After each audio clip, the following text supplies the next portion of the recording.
সম্মানিত দর্শকবৃন্দ, বাংলাদেশি সেবা পার্টির পক্ষ থেকে আপনাদের সকলকে জানাই সালামুন আলাইকুম। এখানে ডগ লিগ, আপনারা দেখছেন ইউরোপের কুকুরগুলো এরা কিভাবে শয়তানি করে যাচ্ছে। অনেকগুলি কুকুর এরা চিল্লাচ্ছে, আবার কিছু ওদিকে চলে গেল।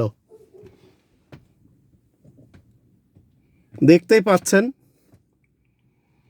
এই কুত্তা লীগ এরা যখন খেপে যায় তখন এরা একে অপরের সাথে কামড়াকামড়ি করে।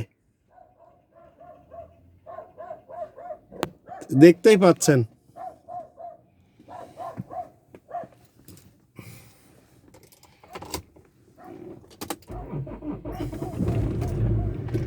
কোরআনের 5 নম্বর সূরা আল মাইদা এর ভিতরে আল্লাহ রাব্বুল আলামিন বলছেন, মুকাল্লিবিনা তুআল্লিমুনাহুন্না মিম্মা আল্লামাকুমুল্লাহ। কুকুরকে ট্রেনিং দিতে হবে যেভাবে আল্লাহ শিক্ষা দিয়েছেন। তাহলে এই কুকুর যখন আপনার পোষ মানবে, আর এই কুকুর দিয়ে যখন আপনি কোনো কিছু শিকার করবেন তখন সেটি আপনি খেতে পারবেন। এখানে দেখছেন একটা দোয়েল যাচ্ছে, আর এই যে দুটো কুকুর এখানেও রয়েছে, এই যে একটি এখানে বড় কুকুর আর একটি ছোট্ট কুকুর, এগুলি সব ছেড়ে দেওয়া।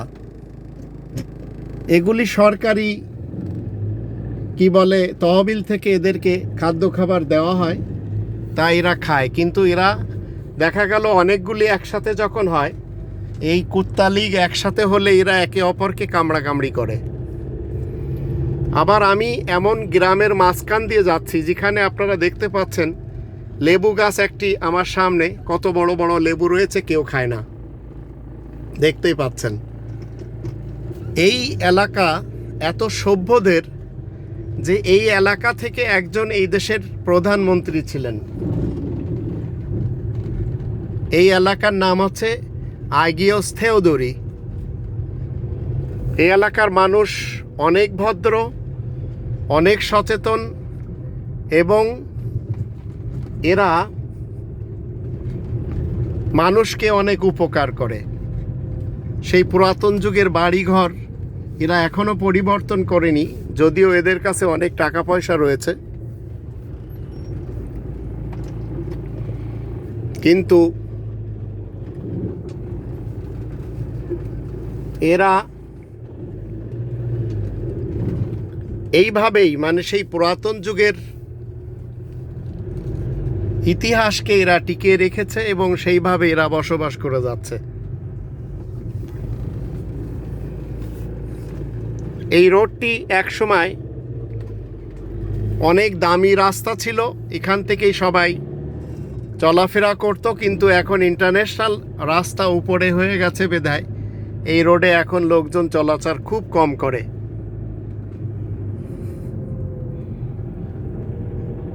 এই লোকগুলো যারা এখানে আপনারা এদের ঘর বাড়ি দেখতে পাচ্ছেন, এরা সবাই অনেক পয়সাওয়ালা, কিন্তু এই শহরের লোকগুলো অহংকার মুক্ত হিসেবে পরিচিতি লাভ করেছে।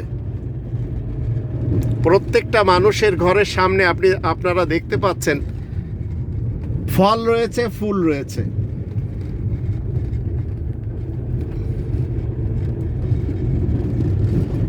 এইভাবে যদি আপনি এবং আমি নিজ দেশে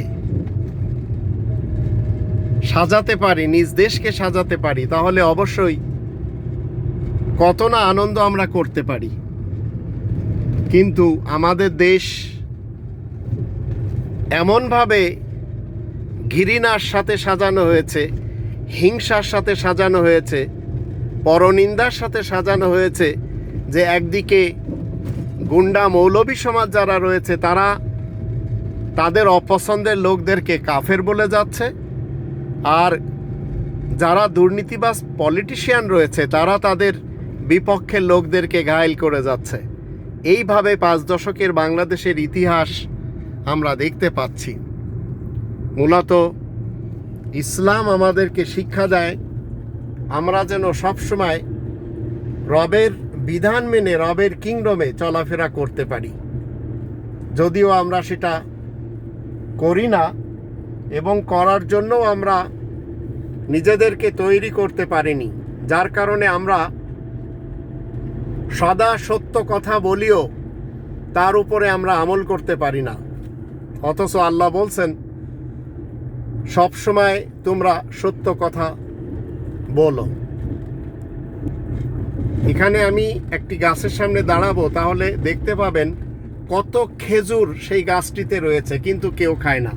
এখানে আপনারা দেখতেই পাচ্ছেন আল্লাহ তাআলার এই নিয়ামত, এগুলি যদি আপনি আমি না খাই তাহলে কে খাবে? আল্লাহ তাআলা আমাদেরকে বলে দিয়েছেন আমরা যদি তার কিংডমে তার নিয়ম নীতি মেনে চলি তাহলে অবশ্যই আমরা এই জগতে কামিয়াবি অর্জন করতে পারব। কোরআনের 9 নম্বর সূরা আত-তাওবা এর 119 নম্বর আয়াতে আল্লাহ বলছেন, তোমরা যারা ঈমান আনার দাবি করে যাচ্ছ তোমরা সবাই সত্য কথা বলো এবং সত্যবাদীদের সাথে চলাফেরা করো। আমাদের দেশে একজন ভোট চোর রয়েছে, একজন খুনি রয়েছে। আজ 2020 সাল, দেশের প্রধান আসনে বসে আছে, এত মানুষ মেরেছে, আবার দিনের ভোট রাতে করেছে। এরপরেও আমরা তাকে মাননীয় বলি, খুনি বলতে পারি না। কারণ আমরা আল্লাহ তাআলার বিধানের চেয়ে মানুষের বিধানকে বেশি মেনে থাকি, যদিও আল্লাহ তাআলার কোরআন সেটি নিষেধ করেছে। তাই আসুন আমরা সদা সত্য কথা বলি, এই স্লোগানে বিশ্বাসী হয়ে আমাদের দেশের যত মসজিদ রয়েছে, যত ধর্মশালা রয়েছে, সেই সব জায়গা থেকে সদা সত্য কথা প্রচার করি। 3 লক্ষ মসজিদ থেকে যদি আজ খুনি হাসিনার বিরুদ্ধে কথা বলা যায়, ভোট চোর ভোট ডাকাত ঘসিটি বেগমের বিরুদ্ধে কথা বলা যায়, তাহলে সে কিন্তু আর গদিতে অবৈধভাবে থাকতে পারে না। কিন্তু 3 লক্ষ মসজিদের ইমাম সমাজ তারা এই ঘসিটি বেগমকে ভয় পায়, যার কারণে তারা সত্য কথা বলতে চায় না এবং বলতে পারে না, এমনকি তারা বলতে চায়ও না। কারণ তারা মানুষকে শিক্ষা দেয় সত্য কথা বলার কথা, কিন্তু তারা নিজেরা বলে না এবং কখনো বলবে না। তারা টুপি, দাড়ি, পাগড়ি, বুরকা নিয়ে খুব বেশি কথা বলে। মূলত দেশের প্রধান আসনে একজন খুনি, একজন ভোট চোর বসে আছে, তার বিরুদ্ধে কথা বলতে রাজি না। এই মৌলবী সমাজ থেকে জাতিকে দূরে থাকতে হবে। এই মৌলবী সমাজ কোনোদিন জাতিকে কোরআনের জ্ঞান দিবে না, কারণ কোরআনে লেখা রয়েছে সত্য বলতে। এরা সত্য আপনার দিয়ে বলাবে না। এরা এমন মাসলা মাসাইল নিয়ে আপনাকে টেনশনে রাখবে যে আপনি চিরকাল এদের হয়ে যেন জীবন কাটান, আর এদেরকে যেন আপনারা মনে করতে পারেন এরা নায়েবে রসুল। মূলত এরা কেউ নায়েবে রসুল না। নায়েবে রসুলদের মধ্যে কোনো গুন্ডা মৌলবী থাকে না যারা বলৎকার করে ছোট ছোট বাচ্চাদের সাথে। নায়েবে রসুলদের মাঝে গুন্ডা মৌলবী থাকে না যারা ছোট ছোট শিশুদের সাথে ধর্ষণ করে এবং মেরেও ফেলে দেয়। আর এই ধরনের ঘটনা সবচেয়ে বেশি এই মুহূর্তে ভারত উপমহাদেশের বাংলাদেশেই আমরা দেখতে পাচ্ছি। গত 1 বছরে বাংলাদেশে 40 জন গুন্ডা মৌলবী ধরা খেয়েছে যারা বলৎকার করেছে, ধর্ষণ করেছে। কিন্তু তাদের কওমি জননী হচ্ছে খুনি হাসিনা, তাই ভোট চোর হাসিনা, তাই তাদের বিচার করবে না। আল্লাহ আমাদের সকলকে নিজেদের মধ্যে কামড়াকামড়ি করা থেকে এবং যারা কোরআন বিরোধী কর্মকাণ্ড করে যাচ্ছে তাদের থেকে দূরে রাখুন, নইলে আল্লাহ তাআলার শাস্তি অবশ্যই আমাদেরকে পেতে হবে যে কাজগুলি আমরা করে যাচ্ছি।